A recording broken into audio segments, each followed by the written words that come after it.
ये जो मॉडलटा हूँ त्रिभुज आकार प्रिज्म रो जदि देख तीनटा बाहु ये जो बाहु देखिपार ये गोटे बाहु और ये गोटे बाहु और एपटा बाहु तीनटा बाहु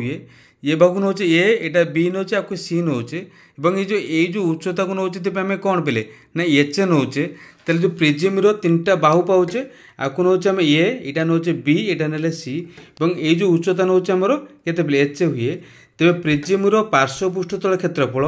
एल एज होते ना आधार परिसीम जोटा कि ए प्लस बी प्लस सी इंटू एच हो समग्र पृष्ठतल सूत्रफल सॉरी समग्र पृष्ठतल क्षेत्रफल जोटा एल ए प्लस 2 गुणन